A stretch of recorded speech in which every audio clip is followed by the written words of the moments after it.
Ya, kita lanjutkan. Langsung saja Bang Habib masih bersama kami ya Bang. Jadi bagaimana Gerindra termasuk juga Anda melihat dukungan Projo dan juga Jokowi kepada Pak Prabowo nih basa-basi kah atau nampaknya cukup serius atau juga karena dukungan itu jadi tambah pede dan yakin itu dia. gitu loh. Sangat optimis katanya. Bang Manggo. Saya pikir terlepas dari konteks kontestasi pemilu ya, ada beberapa pihak yang ingin mencapreskan diri dan lain sebagainya.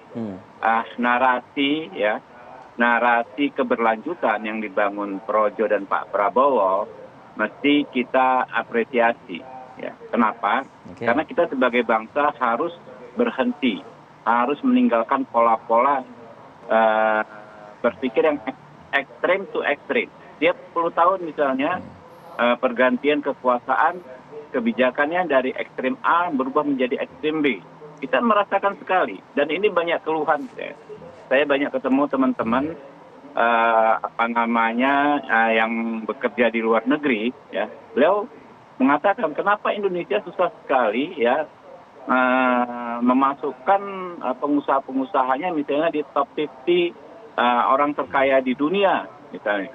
Kenapa? Karena mereka itu rata-rata membangun bisnisnya di luar negeri itu 2 generasi dari bapak ya kemudian ke anak baru bisa berhasil dalam level internasional. Sementara kita jarang sekali yang bisa 2 generasi bertahan karena begitu terjadi peralihan kekuasaan per 10 tahunan misalnya semua kebijakannya dirombak total gitu loh. Berdasarkan yang penting jangan seperti yang kemarin, yang penting jangan yang seperti yang kemarin. Nah, ini narasi keberlanjutan ini walaupun secara nasional namanya endorse ya, disebut endorse ya. Menurut saya itu yang Bang Habib sama-sama harus kita perhatikan benar-benar ya. Bang. Jadi 10 tahun ini ya kan apa capaian-capaiannya dilihat oleh Projo dan lain sebagainya, berharap bisa dilanjutkan di masa-masa yang akan datang. Oke, jadi tafsirannya serius ya. Jadi Bang Habib mengatakan kan keberlanjutan ya. Tapi kan di satu sisi ada yang juga bersuara perubahan. Nah, bagaimana Anda menyikapi ini? Iya, sama-sama punya konsep. Tapi kalau saya ditanya soal keberlanjutan, itu tadi saya katakan ya. Kita sebagai bangsa, kita capek. Pasti ini juga kegelisahan anak muda. Saya tiap minggu pagi dari senam ya sama ibu-ibu dan anak-anak muda. Bagaimana kita bisa membuat capaian-capaian besar ketika ya kita nggak pernah bicara soal keberlanjutan. Ya. Semuanya itu tadi bukan hanya dalam konteks negara, dalam konteks pengelolaan daerah, kabupaten, kota, provinsi, kebanyakan begitu dikeluhkan mereka.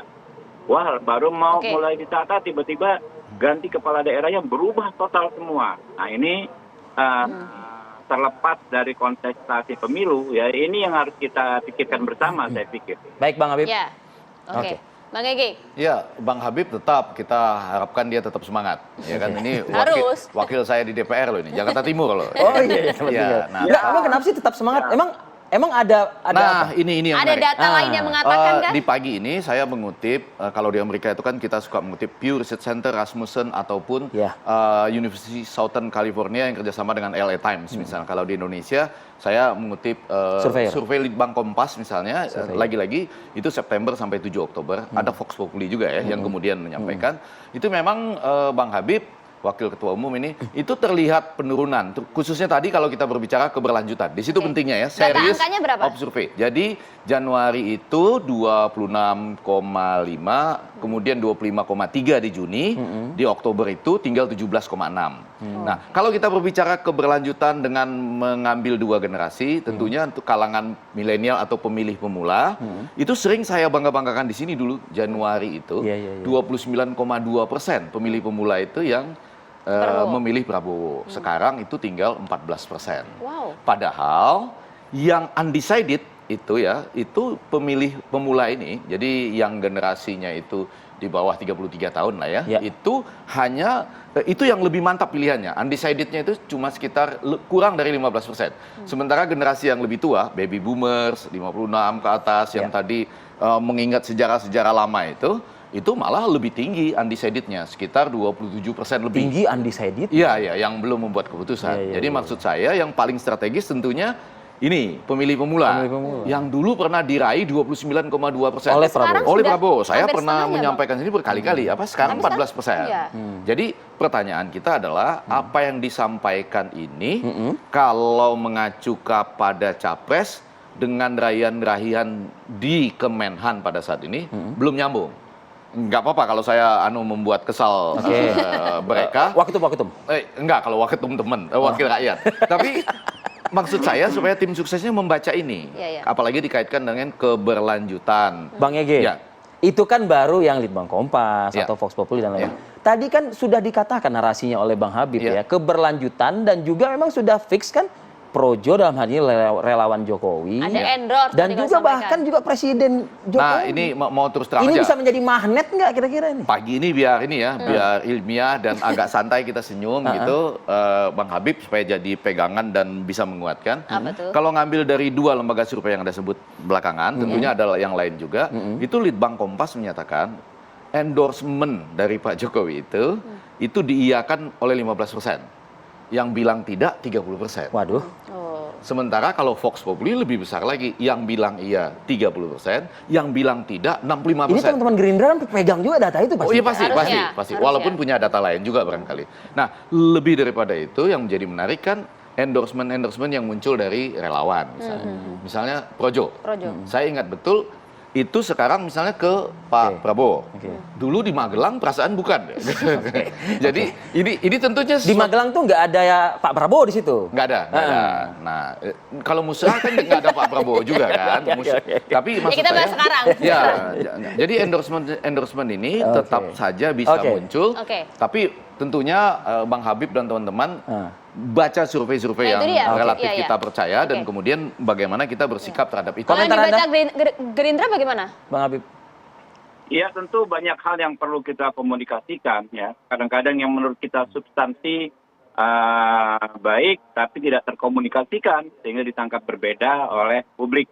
Nah itu tugas kami, tugas orang-orangnya Pak Prabowo. Tapi intinya narasi besarnya bahwa keberlanjutan adalah sebuah hal yang positif ya bukan hanya bagi Pak Prabowo selaku capres, bagi kami selaku partai, tapi bagi Indonesia sebagai sebuah bangsa itu yang menurut saya paling penting. Jadi tentu berbagai macam survei menjadi masukan bagi kami untuk melakukan menentukan langkah-langkah politik ke depan. Cuman memang tadi saya kembali harus ulang soal narasi besarnya, itu penting sekali soal keberlanjutan bagi kita sebagai bangsa. Ya, Bang Habib, terakhir Bang, jawab judul kita pada pagi hari ini. Prabowo 2024, capres atau kingmaker? Senyum Bang, senyum Bang. Jangan tegak. Capres, ya mantap. Terima kasih banyak Bang Habibur Rahman. Saya nggak ditanya nih. Sampai saat ini masih capres, tapi sudah pernah terbukti sebagai kingmaker, ya kan? Yang setia juga cukup tinggi 80,6%. Tapi hati-hati, pilih-pilih lembaga surveinya, dan kemudian kalau betul-betul mau menuju capres, ya perhatikan yang lembaga survei yang relatif kita percayalah, kredibel. Ngajak-ngajak ngopi Bang Egi juga lah gitu ya? Enggak, banyak yang lain lah.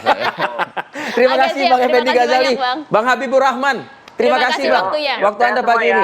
Assalamualaikum. Sehat semua, insya Allah. Amin. Salam Bang Habib.